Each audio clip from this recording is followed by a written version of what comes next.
कि जगन्नाथ जी की सेवा कैसे करनी चाहिए। देखो, सेवा में तीन बातों में किसी एक में निपुणता लिया हो, या तो राग में, गायन में, या फिर भोग में, सुंदर सुंदर प्रसादी में, या फिर तीसरा श्रृंगार में। राग, भोग, श्रृंगार, इन तीनों में से किसी एक में तो सेवक को निपुण होना चाहिए। कुछ नहीं तो ठाकुर जी को 24 घंटा सुनाते ही रहो गा गा करके, पर हाँ स्वर अच्छा होना चाहिए, रेंकना नहीं है ठाकुर जी के आगे।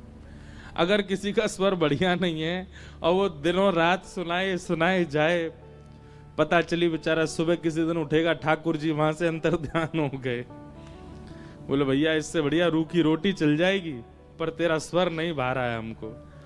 तो जिनका स्वर अच्छा नहीं है वो कभी कभी कुछ कुछ सुना दिया करो, बात उनकी बुराई की नहीं है, पर अगर स्वर अच्छा है तो राग से सेवा करो।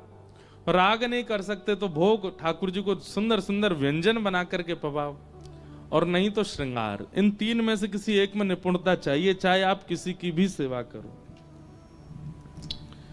और आपने ये भी कहा कि हमें उनका सचल दर्शन हो जाए। सबसे पहली बात, ठाकुर जी का सचल दर्शन किस दिन होगा? जिस दिन आपने अपनी सेवा के ठाकुर जी को जड़ मानना बंद कर दिया, उसी दिन सचल दर्शन हो जाएगा।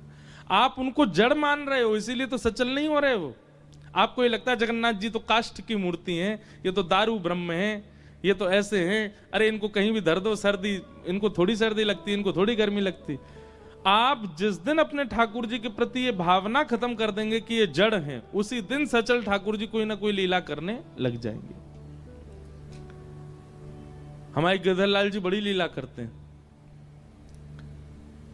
अभी नाथ द्वारा उत्सव में छोटे छोटे इतने से तो हाथ हैं हमारे लाल जी के, उसमें भी हमने झुंझुना रख दिया। 2-4 वीडियोस में देखा वो झुंझुना ऐसे हिल रहा है दोनों तरफ, ठाकुर जी बजा रहे थे। कई लीला करते हैं श्री ठाकुर जी हमारे लाल जी।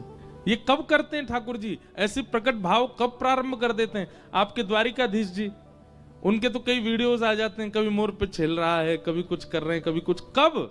जब आप उनके प्रति बिल्कुल पाषाण बुद्धि नहीं रखोगे, सचल बुद्धि रखोगे, उनके प्रति जैसे हम चैतन्य हैं ऐसी भावना रखोगे, अपने आप भी अनुभव कराने लग जाएंगे।